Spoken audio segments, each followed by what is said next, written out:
Welcome to Indiana News Desk. I'm Joe Wren. Cold winter temperatures mean many construction projects are on pause, resulting in fewer barrels for drivers to wind through and fewer work zone speed limits to follow. But conversations about how to increase safety for construction workers aren't slowing down. As Lindsay Wright reports, one idea leaders in the field are advocating for includes completely shutting down roads. Imagine trying to do your job and do it well with cars flying past you.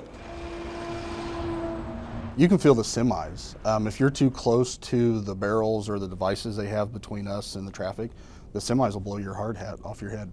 Jason Brown has been in the construction business for more than 2 decades. He knows exactly what it's like to be in the middle of a work zone and see drivers zipping by well above the speed limit. And oftentimes, all that stands between workers and passing traffic is an orange and white striped barrel. The phone situation is bad. The distracted driving is bad. You can look down a line of traffic and you can just see people aren't looking up. They're looking down. What's really scary is when you see semi-drivers doing it.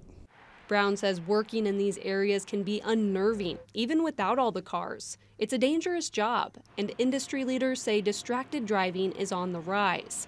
In a survey conducted by a National Contractors Association, more than 50% of contracting firms said they experienced a crash in their work zones. Work zone crashes in Indiana that resulted in injury have almost doubled in the last 5 years. And it's not just construction workers who are impacted. 11 drivers and 4 passengers died during the past fiscal year. The vast majority of the accidents that occur in work zones are with the traveling public, the individuals who are driving into the work zones, and those are where the accidents occur and frankly where most of the injuries occur. It's not to the workers as much as it is to the drivers. Hedgecock and other industry leaders say there's an easy solution to prevent the hazards that come with this type of construction work: shutting down roads completely. It's what INDOT did several months ago when sections of I-465 just outside Indianapolis needed extensive repairs because of weather damage, and the results were telling. Quality increased on the job, speed increased on the job, they got it done quicker, costs were down on the job, and obviously safety. INDOT officials say increased safety for workers was the #1 benefit, but in addition, the project took only 18 days to complete. Under normal circumstances, officials say the same amount of work would have taken several months. And the state says it saved up to 30 or 40% on the $10.2 million project. As a result of conversations with those who work on the roads and seeing the benefits firsthand, INDOT is considering shutting down more roads. That could include portions of State Road 37 in 2021, which the agency said could speed up the completion of I-69 Section 6 through Martinsville. There is a record level of road construction happening around Indiana, and as a result of that, we at INDOT are continually thinking of ways to make those work zones safer and balance our need to do road construction to maintain our highways, but also keep the folks that work on them and the folks that use them safe. Closing roads is often met with outcry from drivers, but workers can complete projects faster and more efficiently. Cheryl Weiser is a safety director for Fox Contractors. She has regular conversations with INDOT about work zone safety. She says the temporary inconvenience of closing more roads is ultimately going to provide the safest work zone. So she thinks things are moving in the right direction. But when there's a tragedy, it just tells us that we're moving too slow. Yeah. Because something's got to happen, because we don't want that to happen. Weiser says she understands shutting down an entire road or section of an interstate isn't always a realistic option. Brown acknowledges that as well. I think ultimately it comes down to awareness for the traveling public. Logistically, it's not able to shut all these jobs down and put a barrier wall up and give us the amount of time that we need, so you're always going to have projects where you have exposed workers.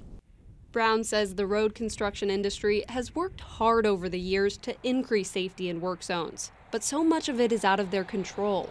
And that's frustrating because it can be a matter of life and death.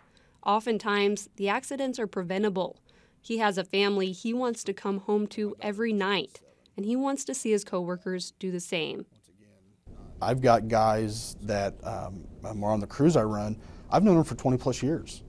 I mean, we've been to each other's weddings. We know each other's kids. And to think about one of those guys not going home, and then I have to go to their house and tell their wife, who I know personally, that he's not coming home tonight is gut-wrenching on any level. Lindsay joins us for a bit more. You mentioned it's not always realistic to shut down a road completely. So what are some of those challenges they're dealing with? I think the main challenge and factor they're thinking about is whether there are accessible alternative routes for people to use. So people still need to get where they're going, but they're also considering whether it will result in a higher quality of work, cost savings, and also those safety benefits. NDOT says these are the questions that are going to become a normal part of the formula when discussing future projects.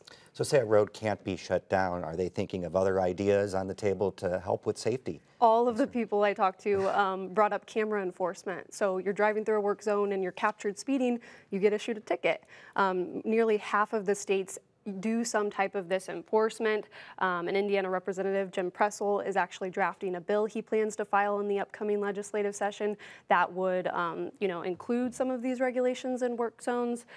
Folks with NDOT have said there are privacy and cost considerations. Pressel acknowledges that. He says he's sure those things are going to come up as his bill moves forward. But unfortunately, people in the road construction industry said it takes consequences to get people to actually slow down. So they say blue lights, cops being present in the work zone, that gets people to slow down because they know they're likely to get pulled over. Not much else does. So they think cameras would be a game changer. Lindsay, thank you very much. Great report. Yeah.